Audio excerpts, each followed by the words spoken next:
Hey guys, what's going on? It's Brandon back again with another Marvel Studios top 3 ranking, and as you see on this one, we are getting into Phase 4, so let's get into it.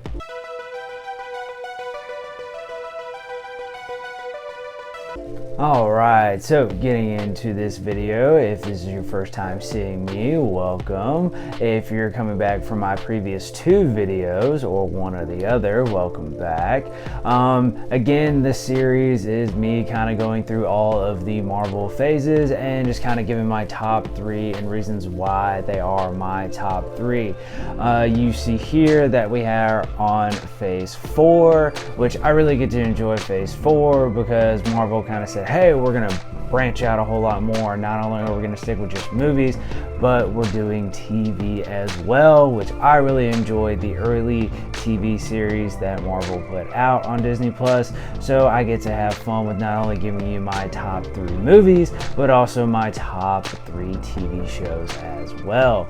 So without further ado, let's get into the TV series first.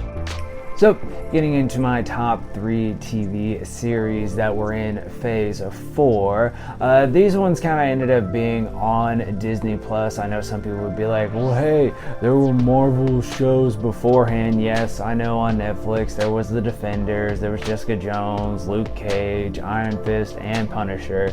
But those ones came out before Phase 4, so these ones kind of tailored to just Phase 4 specifically.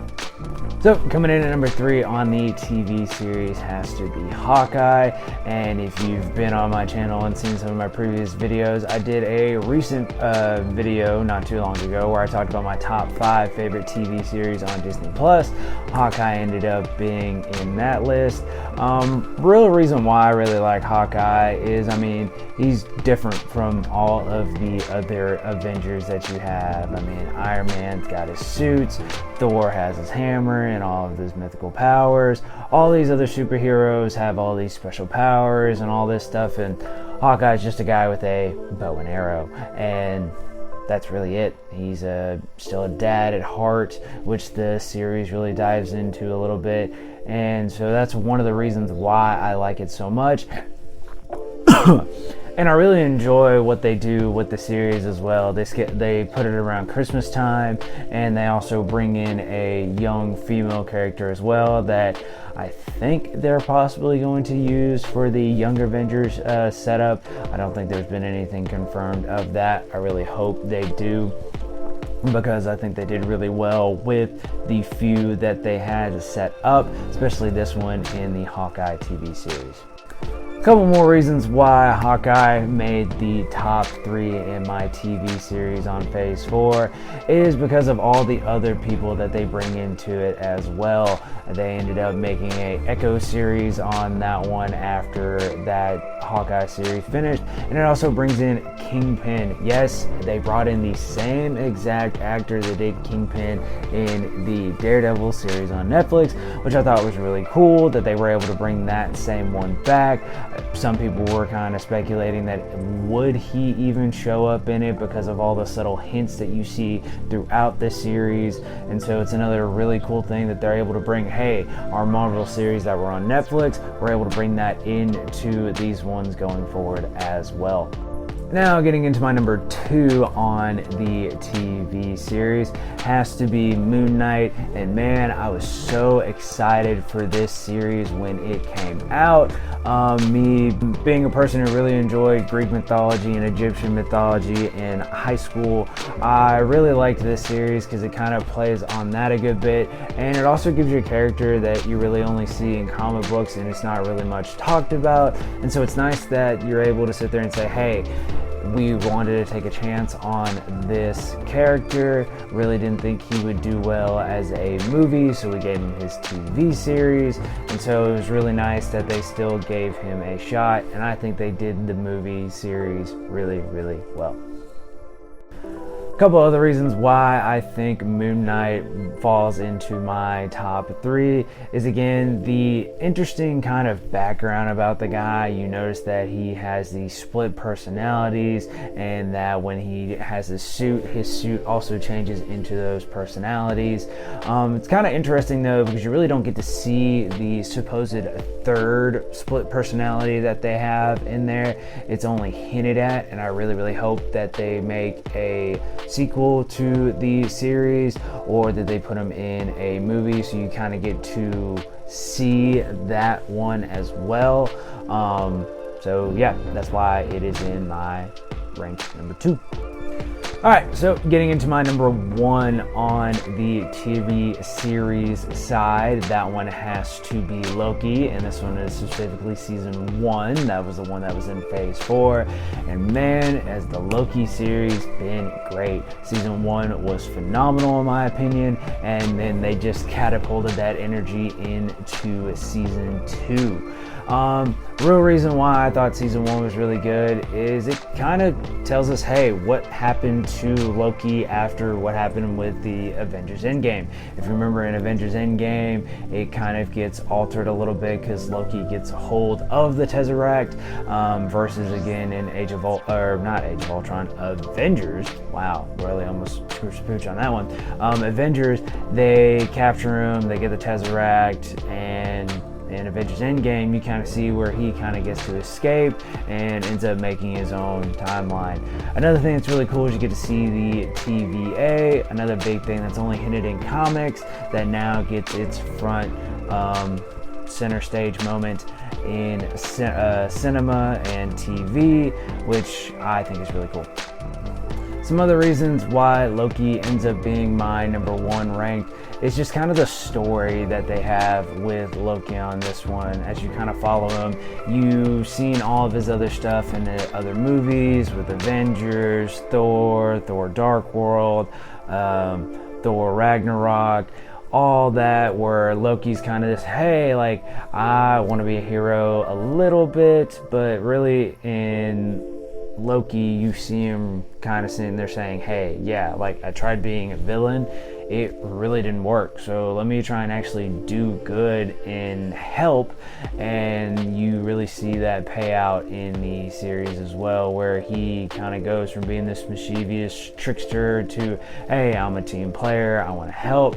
And I think that really helps a lot more, especially when he meets Sylvie, that like, hey, he ends up just being a regular normal guy where he falls in love and really wants to show that he's a good guy and not this crazy bad guy that everybody thinks he's always led to be. So that was my top 3 TV series that were in phase 4. Let me know down in the comments if one of those 3 were in your top 3 or top 5 of Marvel TV series. And we're going to be moving into the 3 movies next. So now transitioning from TV to movies, coming in at number 3 is Black Panther: Wakanda Forever. I think this movie is really good on 2 levels. One, of what they did with the story of Black Panther, and 2, the tribute that they did to Chadwick Boseman in it. I think they did a really great job with that. Really nice way of not really saying how he died, just kind of telling us, hey, Black Panther is dead. Didn't really go into it too much in the movie, and so they're just like, hey, we have to find a replacement. Again, really like the early beginning of the movie of how they pay tribute to not only the Black Panther, but really, if you think about it, it's a tribute to Chadwick Boseman as well, and I think they did a really good job of doing that. And so diving in a little bit more on the movie as well, I think it's also really cool that they kind of hint at mutants a little bit, with Namor being the hey, half mutant human thing, where they never really talk about it before. And this is really kind of that period where, hey, they want to kind of hint that mutants exist in the Marvel universe, because I think, if I'm not mistaken, this is kind of the realm where Marvel or Disney bought out 20th Century Fox, so you have all those titles of X-Men and all that being able to move into the Marvel universe, and so they kind of want to tread lightly on it because they don't know how they wanted to bring them into the Marvel universe. And so getting into my number 2 is Spider-Man No Way Home, the second sequel in the Tom Holland Spider-Man series, which I think, again, they did a really good job with. This one comes shortly after Avengers Endgame, where, yes, Iron Man is dead, and everybody's sitting there wondering who's going to take up that mantle of Iron Man. And so it's really interesting to see. They think, oh, well, Spider-Man still being this big Avenger, they think he's going to step up and take that role. So a couple of other reasons why Spider-Man No Way Home is in my top 2 is the villain that they put into this, Mysterio. I think it's really cool how, if you really watch the movie over and over again, you kind of see his people lurking in the background. Watching it for the first time, I never really even noticed him at all until after I got done watching it. I watched a video breakdown on YouTube where it showed that if you paid close attention, you can see all of Quentin Beck's people in the background kind of setting all these things up. And I think every single time I watch it, I think I find a new person every single time, which I think is really cool. Also, I think really cool that the character himself, because I mean, Quentin Beck's this sly, sleight of hand person, being able to do all this stuff, and I think it's really cool of how they're able to bring that character to life, especially with his suit. And I really hope that they find a way to bring him back in future movies as well. Alright, so before I reveal my number 1 movie in Phase 4, if you've watched this video so long, that means you like what you see. So if you do me a favor, hit that like button, and make sure you also hit subscribe so you can see my other videos that come out on this channel as well. So getting into my number 1 in Marvel Phase 4 has to be Shang-Chi and the Legend of the Ten Rings. This movie I really enjoyed solely for the fight choreography that was in it. I think it is done really well.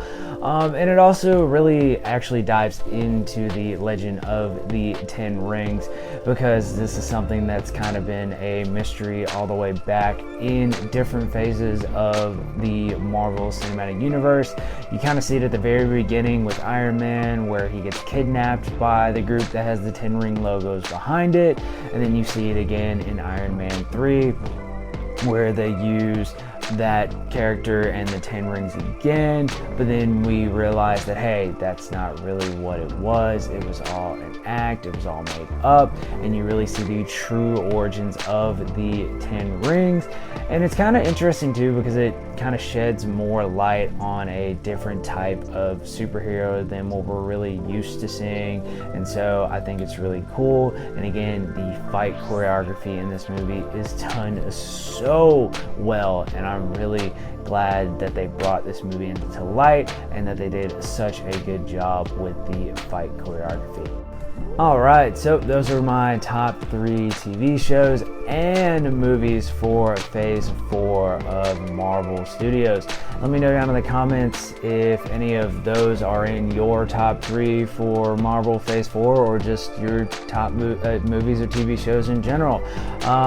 Like always, make sure you like and subscribe to my channel so you can get more of this series that I got going on, and I'm also looking to expand to other ones as well, so if you can give me some any other ideas that I can give you my top 3 or kind of go into a little bit more, drop those down in the comments as well. So till next time, stay magical.